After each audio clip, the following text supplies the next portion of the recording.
shooting the shiznit, shooting the shiznit. Best little wrestling podcast in the business. Your host BT and all his guests. You'll never know who he'll have next. Shooting the shiznit, shooting the shiznit. Best little wrestling podcast in the business.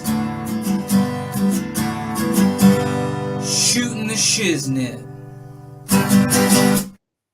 All right, we're live from 304 Studios in Jonesboro, Arkansas. This is an STSpod.club production. I am BT, and that guy over there leads in the dark. And if you're seeing post-production, hell, I might even put a picture on that little square there so they won't even know what the hell I'm talking about. Is my old buddy, really is my old buddy from college, Steve Crawford. How the hell are you, Steve? Oh, man, happy to be here. I love your theme song. You got the best green room in the business. I'll probably take that fruit platter home with me. So we did all we could do, but you said all you wanted was orange M&Ms. I mean, I know how people like you are. So, yeah. And, you know, I tell you, one of the funniest jokes you told, just for if you don't know this, if you've been not following anything on my social media, we were in Evansville, Indiana this past weekend, Steve and I were, and we're going to talk about that. And I lost my train of thought. What was that? Oh, no. One of the best jokes. Do what? Oh, the best joke. You said something about J-Town, that they called Jonesboro J-Town, but they never called Paragould P-Town. Nobody goes, hey, let's go to P-Town and party tonight. Misty retold that joke on the way home, so it was a hit, man. It was a big hit. There you go. All right, we had a fun time in Evansville. I've been to conventions, but it's been a long time. I went to one Starcast, but this was well put together by my buddy Jeff Osborne, who for the first time since 1991, I think, was when I actually met him over, I want to say internet, but that's not even true. We were trading tapes and everything. Jeff did Cassette Wrestling News. He put on this celebration pretty much for Lawler, and then decided to have a big con with a bunch of wrestlers. I guess we'll start out. Let's just start out with Friday night. What was your thoughts? Friday night they had a I guess a roast or just a celebration of Lawler. Any major things you took away from that? Well, I think it was more of a celebration than a roast. I mean, the celebration kind of sounds like he's already dead, though. Yeah. It was kind of like if you slip off the cliff tomorrow, I've told you I've loved you. So I've checked that box. But I kind of rewatched a little bit of that on YouTube today, and I thought Shane Russell was really the star of the show. Lance's son Shane. He talked about how Jerry was there for him when Lance passed away and came to his funeral. And then he ended the night with those drawings when Lawler was a teenager. He submitted drawings of the wrestling matches to the television station.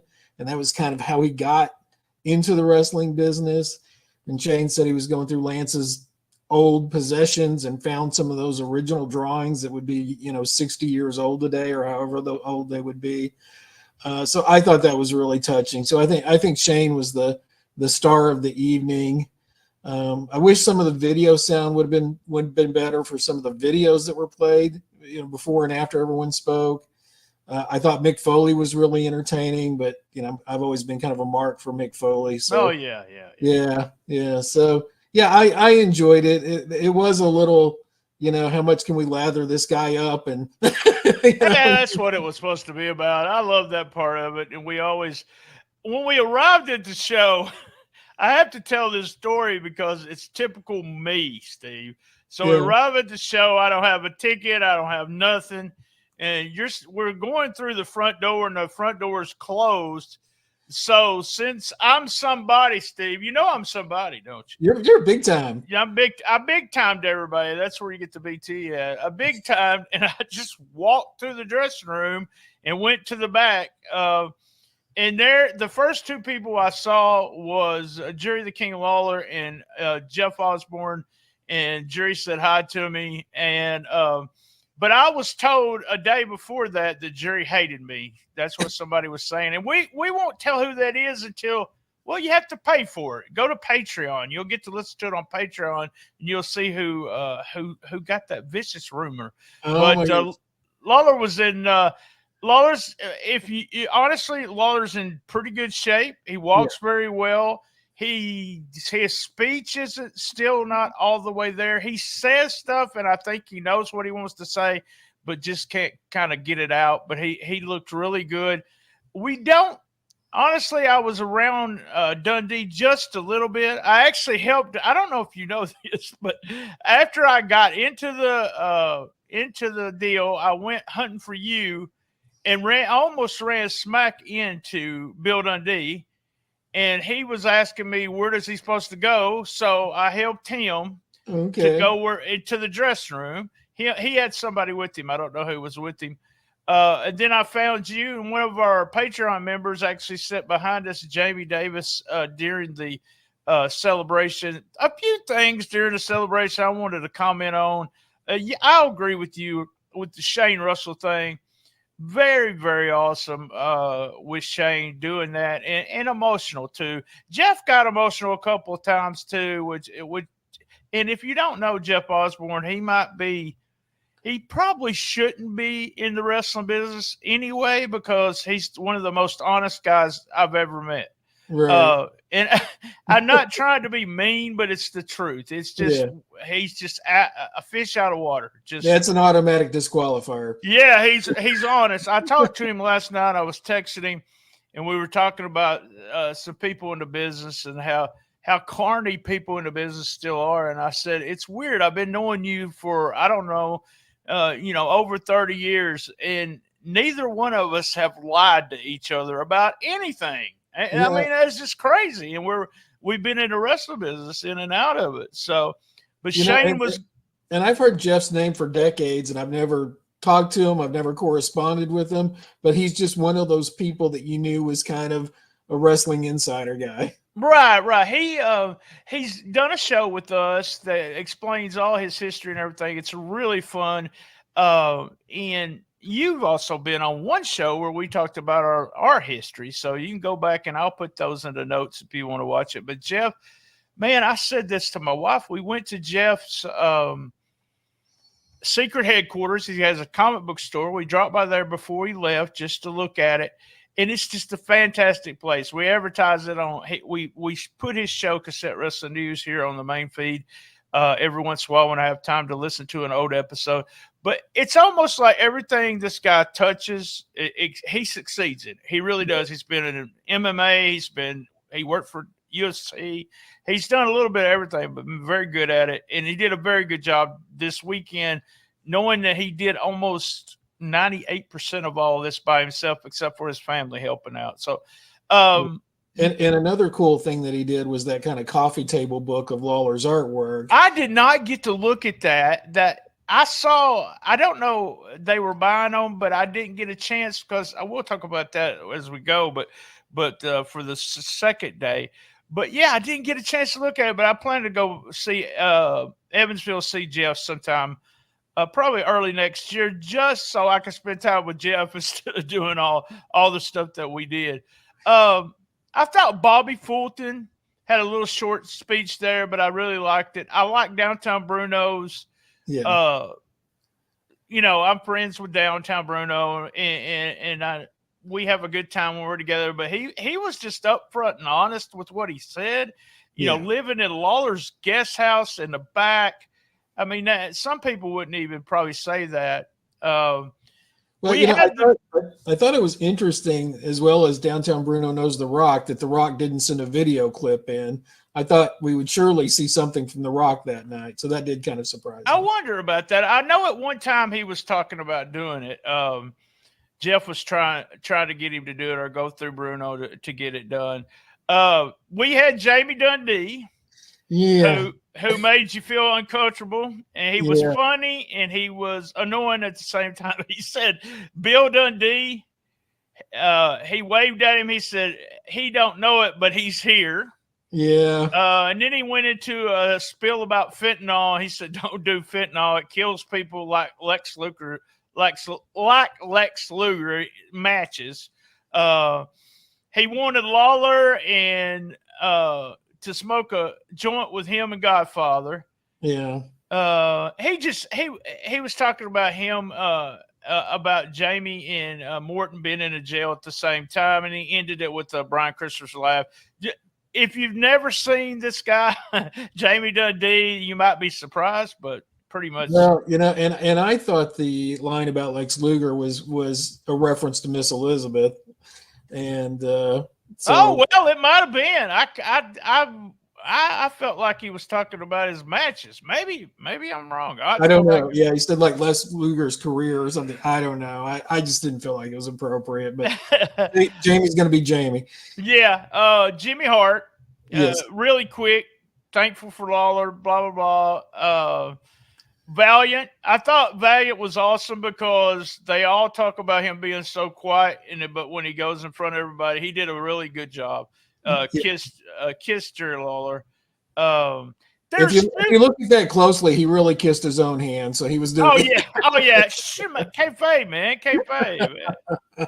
Mick Foley was nice. He said to him and Jerry always talked about Santa Claus, both of them being huge Santa Claus fans. I thought it was really fun. Oh, he also said, I didn't know this, but this the first time he ever watched Letterman was the time when Lawler was on the Letterman show with Kaufman.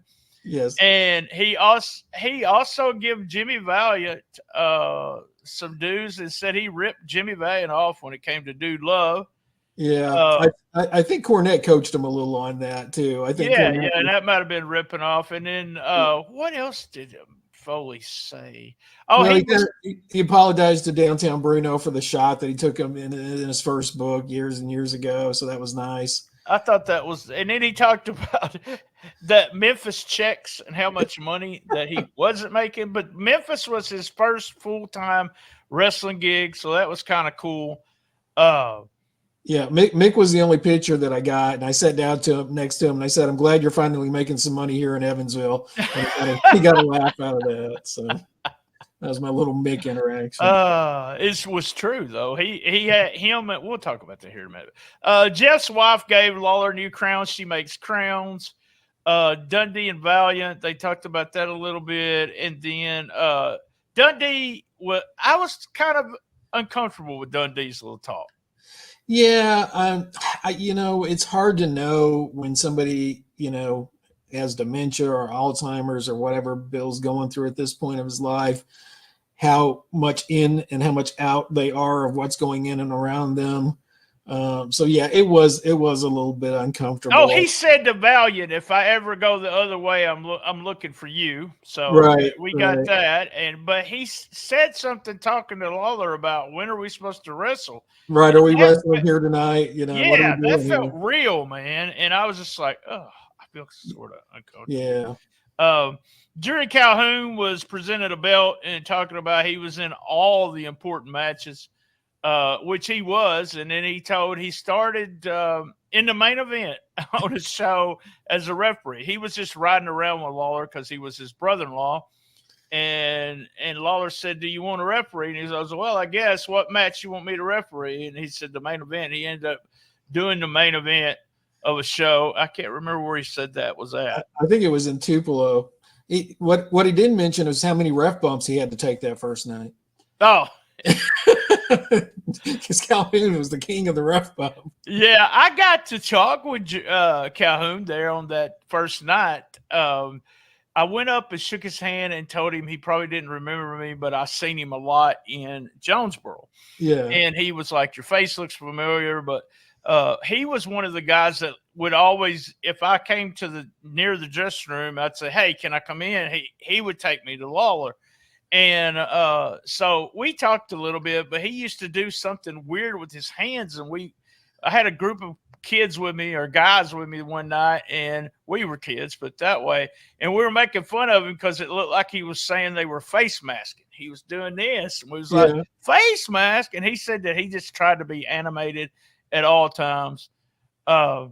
I then asked him about the shoot aspect of being a referee. I always like talking to referees about that.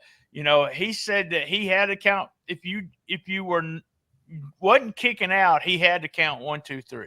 Right. Or he would have got in trouble. Right. He mentioned how downtown Bruno got pinned one night when he wasn't supposed to, but Bruno said he didn't have the strength to get the woman off of him that he was wrestling. And so he just had to count him out. Lawler inducted into the Indiana Sports Hall of Fame. If this is still up on YouTube, and I know they were having some problems, they wanted to monetize it, so I'm not sure whether we got it back up there or not. Lawler, what was the comment Lawler said about he tried to pass away 9 times, but it never worked? Right. Somebody said, you know, you can do anything. You've done wrestling, you've done music, you've done this and that. And Lawler said, yeah, the only thing I can't do is die. I've tried to die 9 times and I haven't figured it out yet. So. Which I guess is a pretty good perspective for somebody that's had a heart attack in the ring and had a stroke and gone through all that he's gone through. I seen him right after the heart attack, you know, and they said he died a certain amount of time and then he came back. And he said he was now part of the Walking Dead. He was a zombie, really. So that's what he told me that time. So he has always had a good outlook on everything. He seemed to be really touched about the artwork, the book. Legit surprised at all that stuff. The crown was beautiful too. Yeah, very much so. And those drawings, you could just see it on his face. He was just in total shock. He had never seen anything like that. The ending video about the Mid-South Coliseum was very good. Very touching. Very touching. Especially with people like us. How many times did you attend the shows at Mid-South Coliseum? I never did. Yeah, I never went to a Coliseum show. Yeah, one of the big regrets in my life.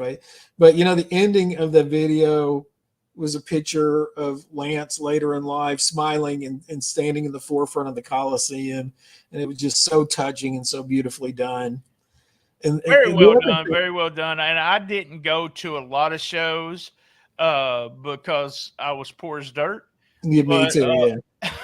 I did go, and my dad hated me going to Memphis because Memphis was he felt like no matter what I was doing in Memphis, I was going to get killed. Right, right. Or he also always said, don't take drugs from people.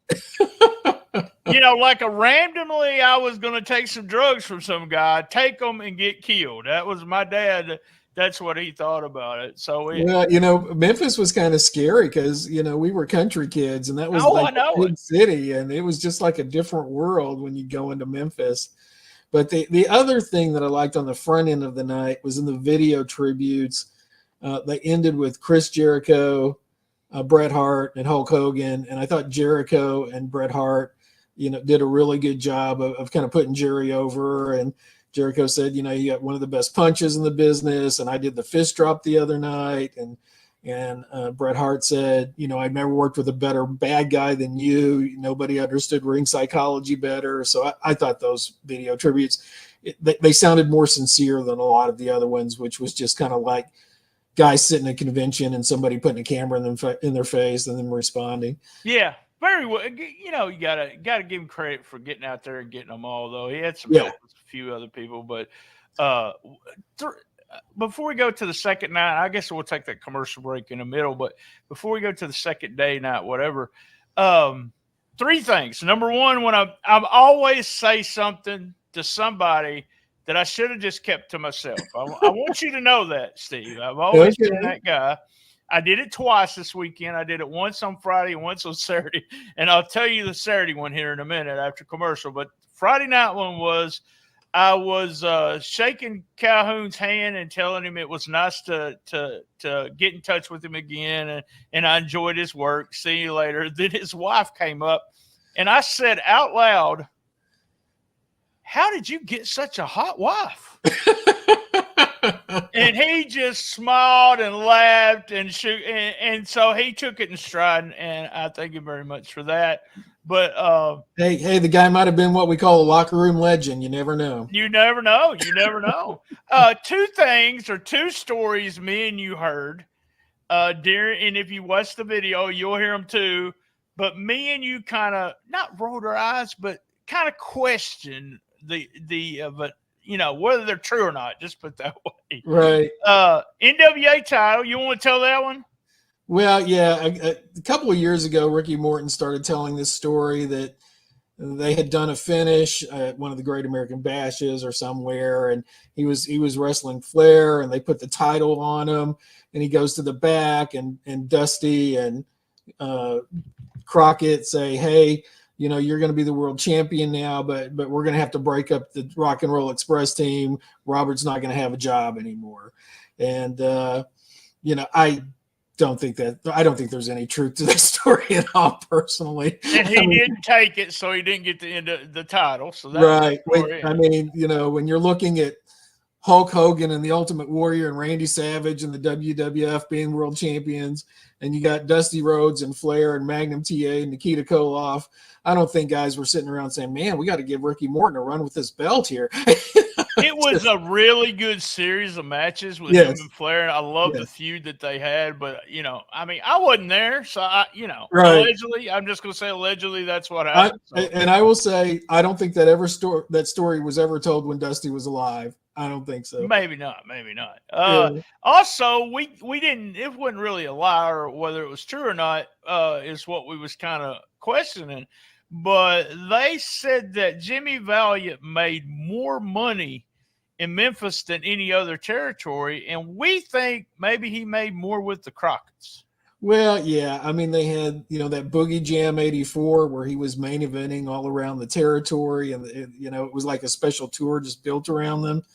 And even in the old WWF, him and Johnny Valiant were main event tag team world champions. They're headlining Madison Square Garden and the Boston Garden and all those big arenas. So, is it potentially true that, in that first run in Memphis, he made more money? It's possible, but I'm just not sure that's true. I love this. They also told a story about Lawler buying Valiant a house so he would stay in the territory, and Valiant ended up wanting to go home. Funny stuff. And Valiant was around the hotel. I seen him 2 or 3 times. Just hey, how you doing? Stuff like that. Just a gentleman, Jimmy Valiant is. Yeah. All right, before we take a quick commercial break, let me do this. I want to shout out to Jamie Davis, Bad Boy Phillips, Gator McAllister, the Kentucky guy, Wayne Phillips, Jeff Osborne, Jason James, the mayor, and Foxy, Steve Crawford. Who the hell's that guy? Who's that guy?